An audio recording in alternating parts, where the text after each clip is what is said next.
बिस्मिल्लाहिर्रहमानिर्रहीम, अस्सलाम वालेकुम जी। अच्छा जी, हमारा नेक्स्ट पार्ट है पार्ट 2। जैसा मैंने कहा था, हमारा आज प्लान होगा कि हम सीक्वेंस में 2 पार्ट्स कवर करें, 2 पार्ट्स में 3 सेक्टर कवर करें। तो ये तीसरा सेक्टर है ऑयल एंड गैस का, जिसके बारे में हम बात करने जा रहे हैं।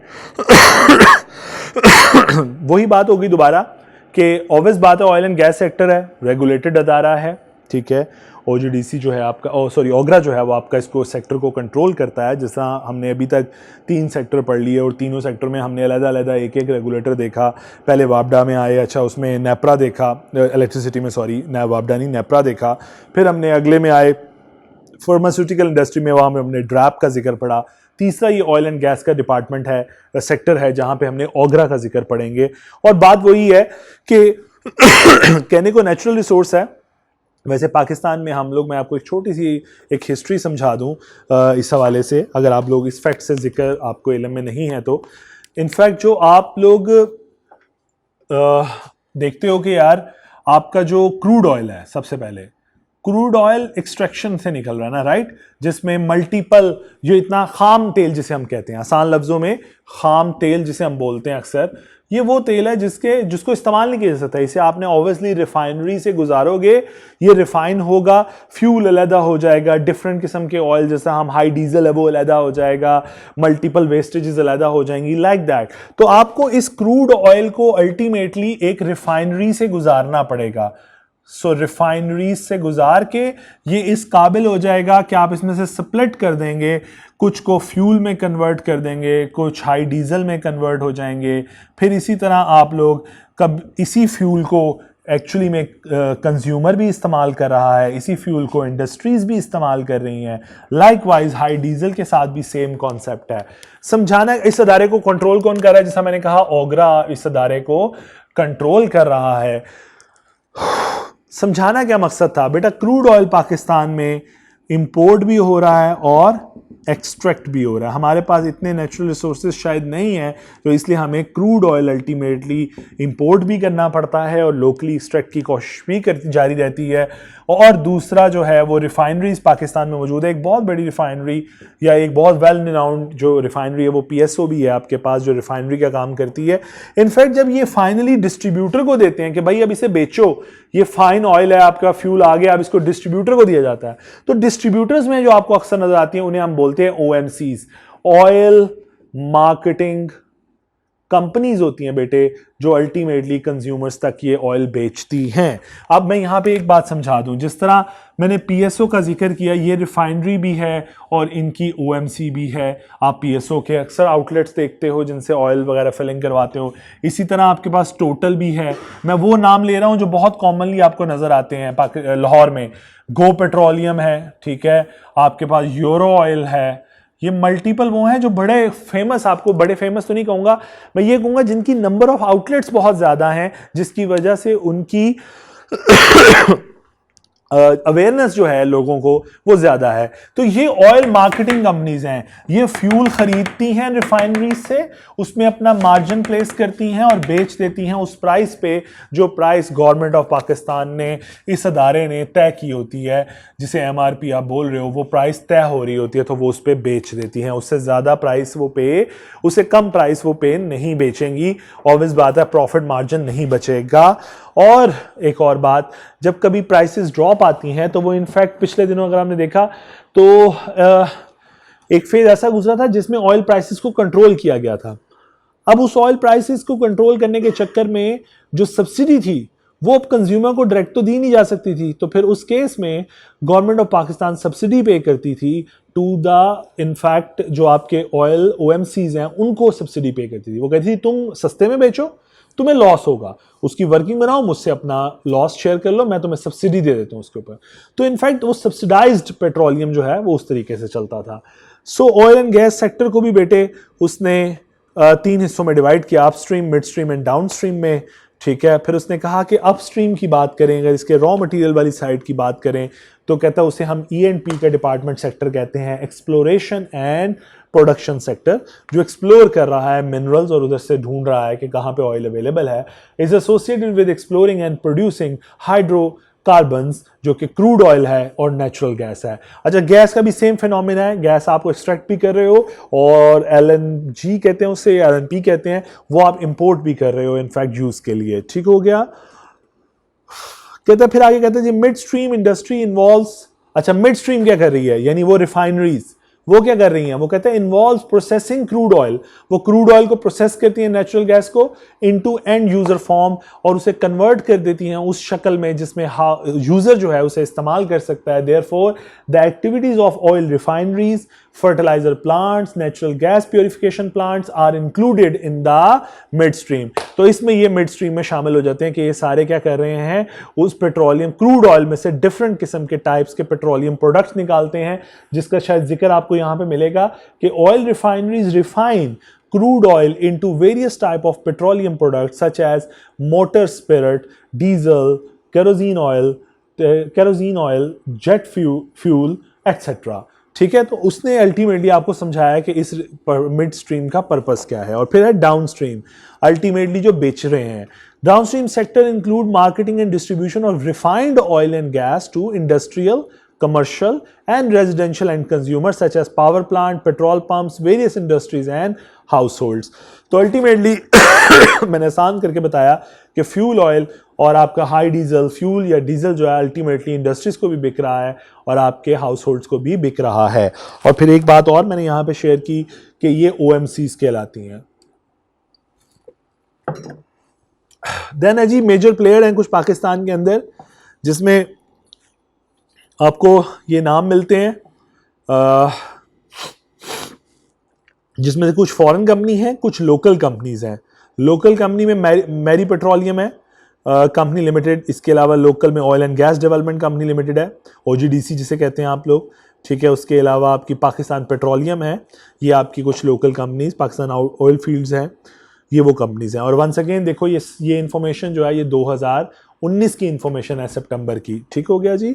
फिर आगे चलते हैं, यहाँ पे वो कहता है कि ऑयल एंड गैस सेक्टर जो है is amongst the most impactful sector of Pakistan economy. तो देखा जाए तो ये बात गलत नहीं है, हम ऑयल एंड गैस पे इस वक्त टोटली डिपेंडेंट हैं। एक दिन के लिए अवेलेबल ना हो शायद फ्यूल, आप ये सोचें तो आपको शायद सारे सेक्टर्स जो हैं वो इसके ऊपर रुक जाएंगे। अक्सर आप देखते हैं जब प्राइस हाइक आता है पेट्रोलियम प्रोडक्ट्स के अंदर तो साथ ही सारी इंडस्ट्रीज़ के अंदर भी एक इन्फ्लेशन आप देखने में मिलता है। उसकी रीज़न यही है क्योंकि बहुत सी इंडस्ट्री, बल्कि बहुत सी क्या, अप्रॉक्सीमेटली कहीं 99% इंडस्ट्रीज जो होंगी, 99.9% जो कि इस एनर्जी सेक्टर पे डिपेंडेंट है।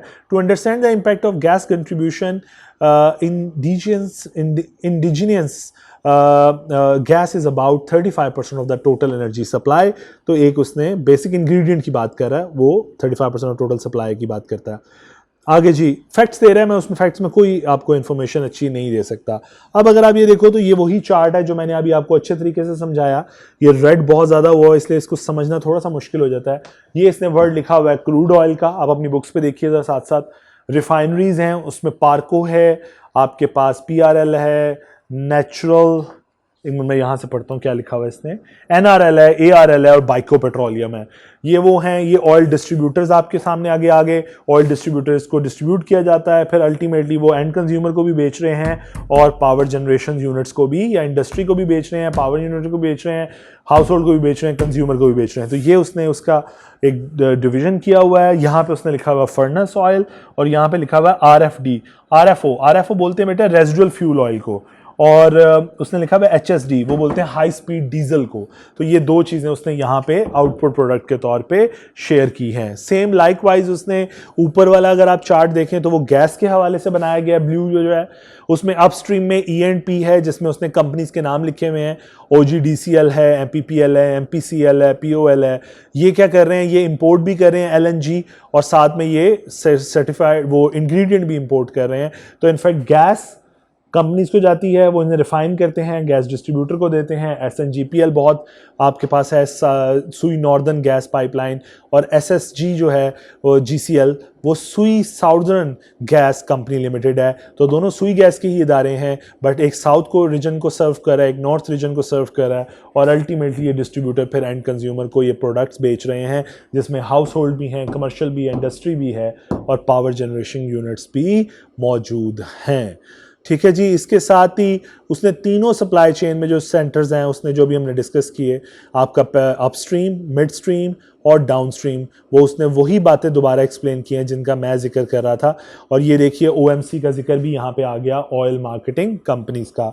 अगर आप इसे पढ़ोगे तो स्ट्रेट फॉरवर्ड ये बड़ी सिंपल सी बातें लिखी हुई हैं। Petroleum supply chain infrastructure in Pakistan starts from port facilities eight Karachi. Crude oil, white oil products, low sulfur furnace oil are received at Karachi. Import कर रहे हैं हम at Karachi port, while LPG and high sulfur furnace oil HSFO are received at the Fauji oil terminal at Port Qasim.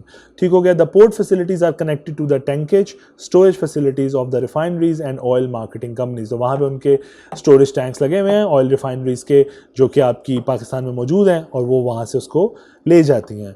Similarly, oil explored and produced मतलब कि जो extraction हो रही है locally is transferring from ENP companies to refinery, और जो आप locally extract कर रहे हो वो ईएनपी कंपनीज जो हैं वो पहुंचा देती हैं रिफाइनरीज तक। ठीक हो गया। मिड स्ट्रीम में क्या काम हो रहा है? इन the mid stream the bulk of petroleum product received by Pakistan's market is transported by road, pipeline and railways. Refineries, oil marketing companies are large consumer on terminals and storage facility to receive and store crude oil. अब आ तो रहा है, अब उसे store भी तो करना है, उसके लिए उनके पास मौजूद हैं ऑलरेडी ओएमसीज के पास अपने टैंक्स और अपनी स्टोरेज फैसिलिटीज मौजूद हैं। ठीक है। और फिर वहां पे वो स्टोर करके आगे वो डिस्ट्रीब्यूट करते हैं अपने आउटलेट्स के ऊपर। और डाउन स्ट्रीम क्या है? Oil sector. In the downstream oil sector there are currently 7 refineries and 28 oil marketing companies operating in Pakistan. मैं नहीं जानता कि ये कब की इंफॉर्मेशन वो शेयर की हुई है, उन्होंने कहाँ से उठाई है, बस जो उठाई है मैंने आपसे शेयर कर लिया। प्लीज़ इसको ऐसे ही समझना पड़ेगा आपको। ठीक है। इसी तरह गैस में आए तो मैंने आपको ऑलरेडी बता दिया कि आप supply chain of natural gas just like oil start from gas fields but it is relatively simple as compare to oil supply chain. Gas जितनी एक्सप्लोर होती है या प्रोड्यूस होती है is transfer to 2 main gas utilities. वो Sui northern gas pipeline को चले जाती है, पाइपलाइन लिमिटेड को, और या सुई साउदर्न गैस कंपनी लिमिटेड को चली जाती है via pipeline for further distribution. Pipeline के थ्रू उन तक पहुंचा दी जाती है, वो डिस्ट्रीब्यूटर हैं दोनों, वो आगे कंज्यूमर तक पहुंचा देते हैं। ठीक हो गया। इसके अलावा कंपैरिजन में उसने एलएनजी का भी जिक्र किया, जो कि उसने फिर वहीं से बात स्टार्ट की, ये कराची पोर्ट से काम स्टार्ट होगा क्योंकि एलएनजी हम इंपोर्ट कर रहे हैं। ठीक हो गया जी। सेलिएंट फीचर में बेटे बात की लैंड एक्विजिशन के हवाले से, उसने कहा large area of land are required to carry out the ENP. बेटा एक बात बता दूं, बड़ा सिंपल सा फिनोमेना है कि जहां पे गैस या नेचुरल रिसोर्सेज मौजूद होते हैं वो नेशनल इंटरेस्ट के अंदर वो गवर्नमेंट ऑफ पाकिस्तान प्रॉपर्टी को टेक ओवर कर लेता है, एक्वायर कर लेता है। ठीक है। अब वो एक्वायर विदाउट एनी पैसे करे या वो करे, वो मेरा हेडेक नहीं है, लेकिन वो प्रॉपर्टी नेशनल इंटरेस्ट में एक्सप्लोरेशन के लिए चली जाती है। वहां से अगर रिसोर्सेज निकलने शुरू हो गए तो जितनी देर निकलते रहेंगे आपकी ज़मीन फंस गई, नहीं तो आपकी ज़मीन अगर कुछ ना निकला तो आपकी ज़मीन आपके मुंह पे वापस मार दी जाएगी। ठीक है। सो यूजुअली अब उसने यहाँ पे एक लाइन लिखी हुई आपकी आसानी के लिए कि आप बुरा ना सोचिएगा। During exploration phase land is usually taken on short-term rental lease, whereas for development and production phase it is either purchased or taken on long term। यानी जब एक्सप्लोरेशन स्टार्ट की तब तो पता नहीं था कि ऑयल गैस कुछ निकलेगा कि नहीं निकलेगा, तो रेंट पे ले ली और कल को लगा कि इसमें तो बहुत मिनरल्स मौजूद हैं, बहुत ज़्यादा देर तक हम 1.5, 2, 3, 4, 5 साल तक यहाँ से रिसोर्सेज एक्सट्रैक्ट कर सकते हैं। तो उस केस में आपकी ज़मीन या तो ख़रीद ली जाती है या हत्या ली जाती, मतलब माजरत के साथ जो भी लिखा हुआ है, परचेज कर ली जाती है, लॉन्ग टर्म लीज पे ले ली जाती है। प्रोक्योरमेंट के अंदर बेटे most of the material required for drilling and setting up processing facilities is imported. आपके पास जितना भी ड्रिलिंग का मटेरियल है वो यूजुअली आप इंपोर्ट कर रहे हो, जो इक्विपमेंट्स हैं आप वो यूजुअली इंपोर्ट कर रहे हो। तो ऑब्वियस बात है फिर उसमें कस्टम अथॉरिटीज़ का भी काम आएगा, बैंक भी आएगा, क्योंकि आजकल पाकिस्तान की जो हालत इकॉनमी की चल रही है उसकी वजह से जो लोग हैं वो डायरेक्ट कॉन्ट्रैक्ट नहीं करते, बल्कि वो आपके साथ क्या करते हैं, वो बल्कि आपके साथ अब दूसरे मोड में चलते हैं और वो आपसे इनफैक्ट कहते हैं एलसी ओपन कराओ, तो बैंक भी इन्वॉल्व हो गया गारंटर के तौर पे। तो ये सारी चीज़ें फिर अगर आप इंपोर्ट की तरफ जाओगे तो ये तो देखनी पड़ेंगी। Health safety standard once again जो एक्सट्रैक्शन का काम करते हैं, अक्सर आपने रील्स या वीडियोस में देखा होगा कि उन्होंने भी एक ख़ास किस्म का कॉस्ट्यूम पहना होता है जब वो एक्सट्रैक्शन में इन्वॉल्व होते हैं, क्योंकि ये भी इस तरह का अदारा है जो टची है थोड़ा सा, तो हेल्थ सेफ्टी का ख्याल रखना या इंश्योर कराना बहुत शायद ज़रूरी मैटर समझा जाता है। और देन है ट्रेनिंग एंड डेवलपमेंट, ऑब्वियस बात है ड्रिलिंग हर एक बंदे का काम नहीं कि मुंह उठाया और ड्रिलिंग शुरू हो गई। ऑब्वियस आपके स्पेशलाइज इंजीनियर्स होते हैं अलॉन्ग विद द टीम जिनको ड्रिलिंग सिखाई जाती है। ड्रिलिंग एक अलग अदारा है, ENP एक अलग अदारा है, आगे वाले अलग अदारे हैं। सो हर एक के लिए टेक्नोलॉजिकल एडवांसमेंट बहुत ज़रूरी है, क्योंकि कल को अगर टेक्नोलॉजी एडवांस हो चुकी है और आप नहीं अडॉप्ट करें तो अल्टीमेटली आप वही फरसूदा तरीके से एक्सपेरिमेंट्स कर रहे होंगे और एक ऑयल वेल क्रिएट करने में बड़ी कॉस्ट इन्वॉल्व होती है। आप डिगिंग करते हो उसकी एक अजीब ह्यूज कॉस्ट है। आप अगर अन्यवाह न्यू टेक्नोलॉजी का इस्तेमाल किए बगैर हर जगह पे कोई यहाँ से ऑयल निकल सकता है, ऐसे नहीं होता। अकाउंट्स एंड फाइनेंस डिपार्टमेंट के बारे में बात है, सोशल वेलफेयर के बारे में बात है, ठीक है जी।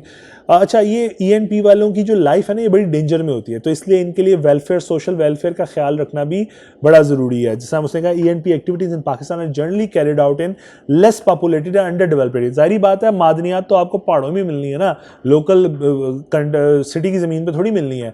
विच are in needs of necessity such as water, electricity वगैरह, उधर आम ज़रूरियात ज़िंदगी नहीं पहुँचे होते।